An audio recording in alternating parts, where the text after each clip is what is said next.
ilmiy kengash tavsiya etilgan. To'rayevaning dissertatsiyasi O'zbekiston Milliy universiteti huzuridagi ilmiy darajalar beruvchi darsdan olish 12/2019 raqamli ilmiy kengash qoshidagi bir martalik ilmiy kengash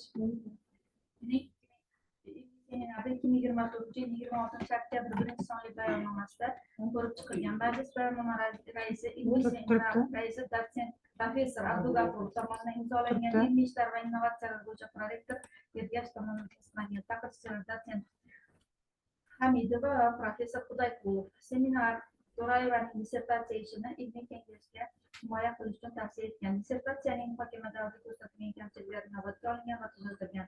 Himoya haqidagi e'lon 2024-26 noyabrda O'zbekiston Respublikasi Oliy komissiyasining veb-saytida, 2024-yil 2-dekabrda O'zbekiston Milliy axborot agentligi saytida, shuningdek 2024-yil 2-dekabrda Ziyonet axborot tarmog'i portaliga joylashtirilgan.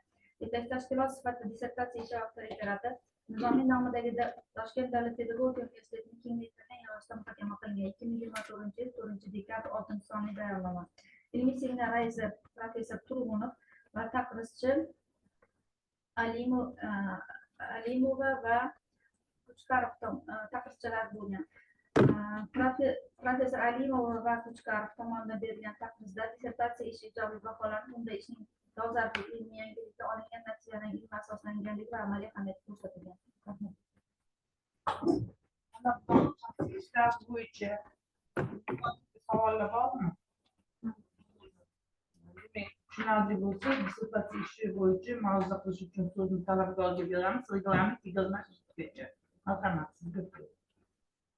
Assalomu alaykum. Bugungi ilmiy kengash a'zolari, qatnashchilari.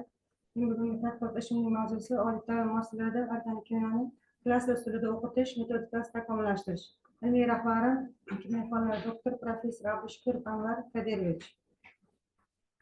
Dissertatsiya mavzusining dolzarbligi va zaruriyati shundan iboratki, xalqaro miqyosda kimyo fan o'qitish sifatini yaxshilash, ta'lim jarayonini ishlab chiqarishni o'rganish, ularni bog'lash, talabalarni kimyo san'atiga qiziqtirish va yangi texnologiya tatbiq etish, integratsiyalash, aralash ta'lim texnologiyasi imkoniyatlaridan foydalanish, talabalarning aqliy salohiyat, ijodiy qobiliyatlarini rivojlantirishga yo'naltirilgan zamonaviy metodik ta'minot yaratish dolzarbligida ekanligini ko'rsatadi. Organik kimyoni o'qitishda zamonaviy ilmiy tadqiqotlarga asoslangan metodik tizim yaratish zaruriyatini taqozo etadi. O'zbekiston Respublikasi Prezidenti farmonlari va qarorlari, Vazirlar Mahkamasining qarorlari hamda mazkur faoliyatga tegishli boshqa yoriq hujjatlarda belgilangan vazifalarni amalga oshirishda mazkur dissertatsiya ishi muayyan darajada xizmat qiladi. Muammoning o'rganganlik darajasi uchta davlatlar olimlar tomonidan o'rganib chiqilgan. Xorijda chang, tatil, asar, kimyo fani ilmiy nazariy asoslarini takomillashtirish masalani tahlil etgan. Endi bu davlatlarda esa intilgan olimlardan kimyo o'qitish metodikasi va ta'lim klaster bo'yicha ilmiy tadqiqot ishlari olib borishgan. Shundan Betarog'ov o'zining ilmiy ishlarida o'qituvchilarning ta'lim sifatini rivojlantirishda ta'lim klaster o'rni va istiqbollar to'g'risida birinchi bor fikr bildirgan. O'zbekiston olimlari kimyo o'qitish metodikasi va uni takomillashtirish bo'yicha ko'pgina tadqiqot ishlari olib borishgan. Tadqiqotning maqsadi organik kimyo klasterida o'qitish metodikasini takomillashtirishdan iborat.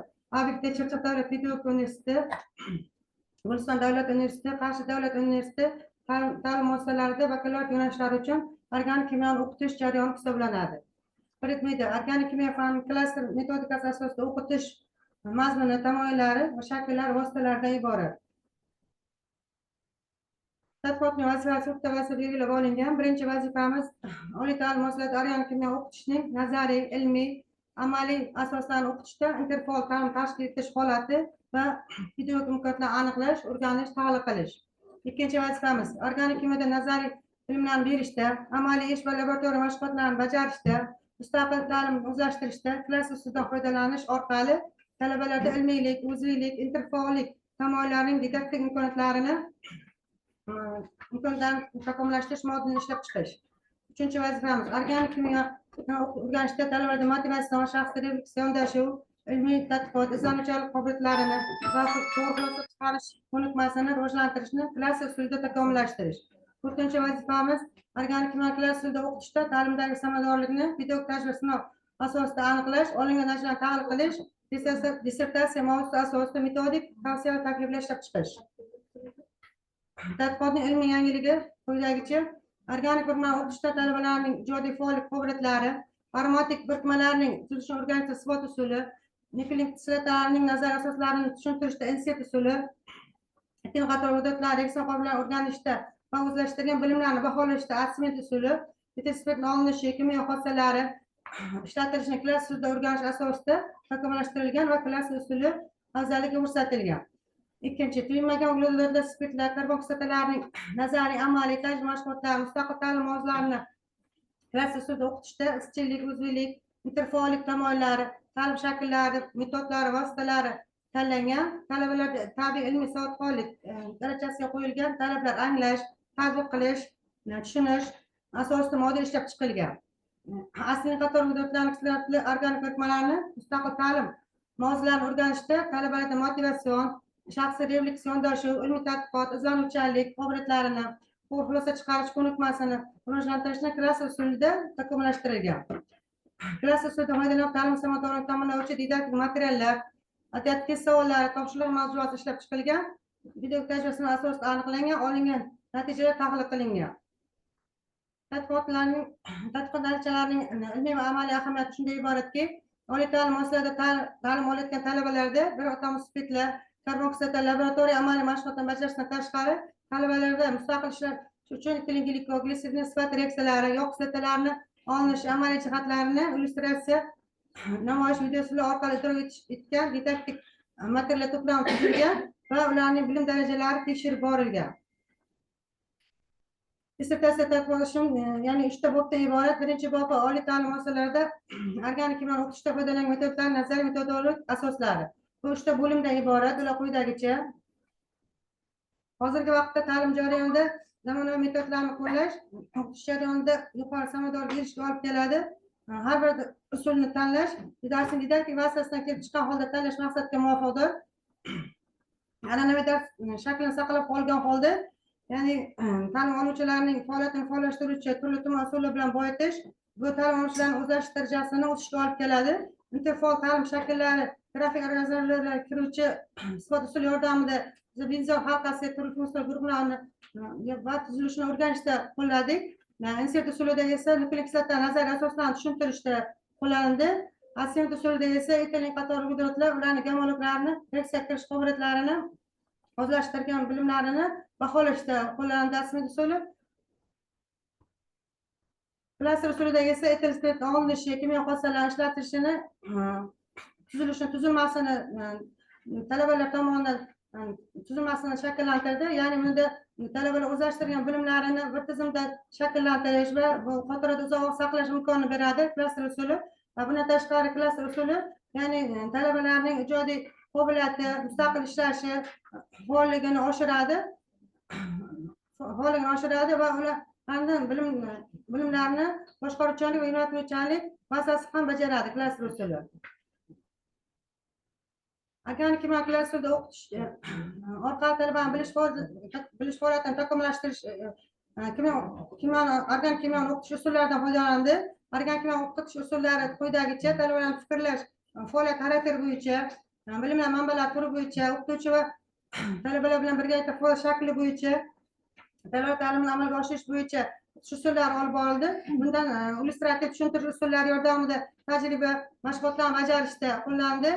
Evristik usulida esa bu mantiqiy tajriba bajarishda qo'llandi. Tekshiruv usullarida esa klaster usulida tuzilgan tuzilmasini tekshirish, talabalar bilimlarini tekshirish usullarida olib borildi.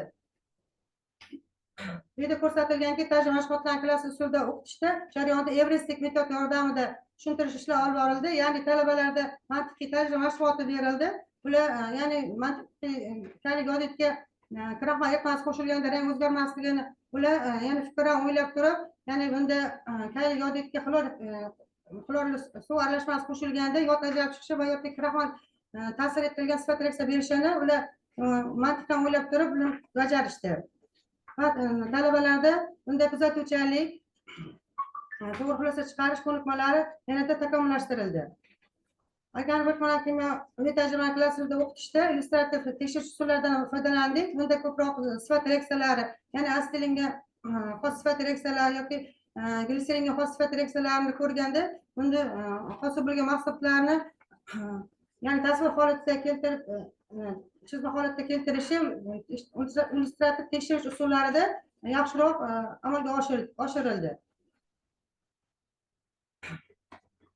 Oliy ta'lim ikkinchi bobimiz oliy ta'lim muassasalarida organik kimyo klass usulida o'qitish metodikasi va uni takomillashtirish. Shu 3 ta bo'limdan iborat. Ular quyidagicha: organik kimyoni nazariy, amaliy, tajriba mashg'ulotlar bilan birgalikda mustaqil ta'lim mavzularini o'zlashtirishda kimyo jarayonlarini izchillik, uzviylik tamoyillari va ta'lim shakllari, ta'lim metodlari, ta'lim vositalari asosida didaktik model ishlab chiqildi va bu o'quv jarayoniga tatbiq etildi. Talabalarning unda nazariy, loyihalash, konstruktiv, kreativ fikrlash, innovator ko'nikmalari takomillashtirildi. Organik moddalar sinflarining o'ziga bog'liqlik klassifikatsiya tushuntirishda organik moddalar sinflari o'tib bo'lgandan keyin bolalarga, ya'ni organik moddalar sinflari bo'yicha klaster tuzish, ya'ni reaksiya jarayonlarini bir-biriga bog'liq holatda bog'liq holatda olib bordi. Ya'ni aytishimiz mumkinki, uglevodorotlarni klasterda tuzilganda alkanlarga yoki tuyma uglevodorotlar bo'linishi, tuyma uglevodorotlarning o'zi esa alkandenlarga bo'linishi, bunda ularning orasida reaksiyalar ham bir xil bo'lishini, ya'ni ko'rishimiz mumkin. Alkanni dehidrogenlash yordamida alkan olinishi yoki gidrogenlash yordamida alkandan alkan olinishi, ya'ni mavzu o'zi bir-birini bog'lig'ini ko'rdik.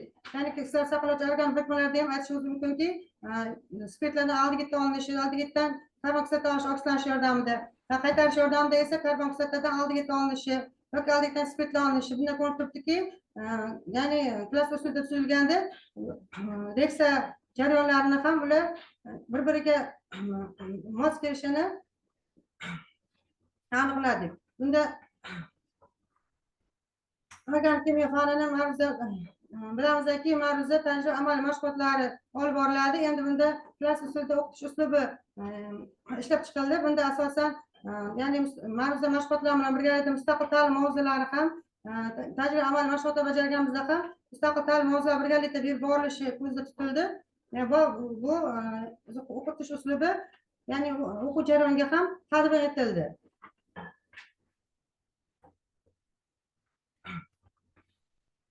Organik kimyoni klass usulida o'qitishda avvalambor o'zlashtirgan bilimlar, ya'ni bir tizimda o'zlashtirgan bilimlarni umumlashtirish va o'zlashtirgan bilimlarni yana bir tizimda shakllantirishga olib keladi. Bunda organik bundan tashqari usullar yordamida, ya'ni kimyo reaksiya jarayonlari ham bir-biriga bog'liqligini ko'rishimiz mumkin. Ya'ni kimyoviy xossalar olinishini, kimyo xossalar klassida tushuntirishda, ya'ni bunday reaksiyalarda aytishimiz mumkinki, bir-biri bilan o'zaro bir-birini bog'liqda. Ya'ni etilingan klorlagan digalogili etan olinishi yoki kaligidroz asidtirganmiz astilin olinishi, astilinning sirka aldigid olinishi detektlash yordamida va sirka aldigiddan karbon kislota monokeferlanishi, monokeferdan qayta jarayon bo'lganda yana spirt chiqishi, spirtdan etilin olinishi, etilindan astilin olinishi, astilindan benzin olinishi. Bundan ko'rinib turibdiki, organik moddalar sinfiga kiruvchi barcha mavzular bir-biri bilan o'zli reaksiya jarayonida o'zi bir-biri bilan bog'liqligini ko'rishimiz mumkin. Klass jarayonida olib borilganda proton spirtlarni tajriba mashg'ulotlarini o'qitishda klass uslubini qo'llash orqali amalga oshirildi. Birinchi, ya'ni nazariy qism sifatida esa proton spirtlarni izomeriyasi, tuzilishi haqida qisqacha tushuncha berildi. Keyin laboratoriya mashg'ulot sifatida esa, ya'ni qisqa vaqtga mo'ljallangan laboratoriya mashg'ulotlari olinishi, kimyoviy xossalari xos tajriba mashg'ulot bajarishdi. Va bundan tashqari talabalar va bundan tashqari amaliy qism sifatida esa darsni mustahkamlash uchun Hohot-et, Spring Quiz, Sleep-et dastur asosida qisqa vaqtga mo'ljallangan testlar bajarishdi va mustaqil ta'lim sifatida esa boshqa bir atom boshqa vakili bo'lgan, ya'ni spirtlar boshqa vakili bo'lgan 2-3 atom spirtga xos tajriba mashg'ulotlari berildi talabalarda va ular darsdan tashqari individual tarzda shug'ullanib, ya'ni video usullar yordamida, illyustrativ usullar yordamida ular ya'ni topshirishdi. Bir atom spirtlar olinishini klass usulida tuzilishi bu. Ya'ni bunday bir necha usulini klass usulida tuzilmasini ko'rishimiz mumkin. Keyingi bir asosli karboksiddan tajriba mashg'ulotlarni o'qitishda klass uslubini qo'llash orqali amalga oshirildi bu ham. Ya'ni nazariy qism sifatida esa keyingi bir asosli karboksidlarning kimyo xossalari qisqacha tushuncha berildi. Laboratoriya ishida esa olinishi kimyo xossalariga doir tajriba mashg'ulot bajarildi va amaliy ish sifatida esa KVT Spring Quiz asosida testlar berildi, adadiy testlar berildi va ular talabalarning bilimlari yanada mustahkamlandi. Mustaqil ta'lim sifatida esa boshqa vakillari bo'lgan yuqori karboksidga xos tajribalar, ya'ni savdo oqisat olinishi, akril oqisat olinishi, ular xossalar to'g'risida tajriba mashg'ulot berildi. Talabalar darsdan tashqari individual tarzda shug'ullanib, ya'ni illyustrativ usullar yordamida, video usullar yordamida, audio usullar yordamida topshirishdi. Mustaqil ta'lim tashkil qilishning klass usulida bir necha usullarda olib borishimiz mumkin ko'rsatilgan bu. Kerak ovqat testasi orqali test jarayoni olib borilgan jarayonlar bu. Keyin adadiy test amaliy bajarish, kerak ovqat Spring Quiz dasturlaridan foydalandik. Tajriba mashg'ulotlarni audio video usullarda qabul qilib, ya'ni bu YouTube kanalida joylashtirishdi talabalar. Bemalol bu kanalga kirib turib, qaysi tajriba kerak bo'lsa, misol uchun olib ko'rishimiz mumkin. Video tajriba sinov ishlarini tashkil etish natijalari ikkita bo'limdan iborat. Ular quyidagicha. Obyektiv sifatida Chirchiq davlat pedagogika universiteti, Guliston davlat universiteti, Qarshi davlat universiteti tanlab olindi va tajriba sinov sifatida esa 469 ta talaba qatnashdi. Tajriba sinov ishlarini 4 bosqichda amalga oshirildi. Birinchi bosqichda aniqlovchi bosqich 2020-2021 yillarda, izlanish yili 2021-2022 yillarda amalga oshirildi. Rivojlantiruvchi bosqichda esa 22-23 yillarda, yakunlovchi bosqich 22-23 yillarda amalga oshirildi. Tajriba sinov ishlarining yakun natijalarini matematik statistik metod yordamida Xirsion Hikvedat mezon orqali aniqlandi. Bunda Chirchiq davlat pedagogika universitetining tajriba guruhiniki Hikvedat 10,4 ga teng, samaradorlik 11% ga oshdi. Guliston davlat universitetining tajriba guruhiniki Hikvedat 10,12 ga teng, samaradorlik 10% ga oshdi. Qarshi davlat universitetining tajriba guruhiniki Hikvedat 11,0 ga teng, samaradorlik 10% ga oshdi. O'rtacha olganda, ya'ni ta'lim samaradorligi 10% oshganligi aniqlandi. Ta'lim ta'lim guruhlarining samaradorlik ko'rsatkichlari diagrammasi keltirilgan. Quyidagicha ular. Xulosa o'rnida shuni aytishimiz mumkinki, organik kimyo fani o'rganishda klass usulida o'qitishning hozirgi holati undagi mavjud muammolar aniqlandi, o'rganildi, tahlil qilindi. Organik moddan tuyulmagan uglevodlar, spirtlar, karbon kislotalarini klass usulida o'qitishda kimyo jarayonlarini izchillik, o'zliklik, tamoyillari, ta'lim shakllari, vositalari asosida o'rganish shakllantirilgan detektiv model ishlab chiqilib, ta'lim jarayoniga tatbiq etildi va shu asosida o'quv bo'limi yaratildi. Asli qator organik o'tmalar mustaqil ta'lim mavzularini o'rganishda talabalar motivatsion shaxsiylik, yondosh ilmiy tadqiqot qobiliyatlari va to'g'ri xulosa chiqarish ko'nikmasini rivojlantirish klass usulida takomillashtirildi. Kimyo uglevodlar organik moddalar mavzuga oid qisqa vaqtga mo'ljallangan kerak ovqat Spring Quiz dastur asosida tekshirish yo'lga qo'yilgan. Talabalarda kognitiv fikrlash, yondashuvlar, izlanuvchi qobiliyati, amaliy faoliyati rivojlantirildi.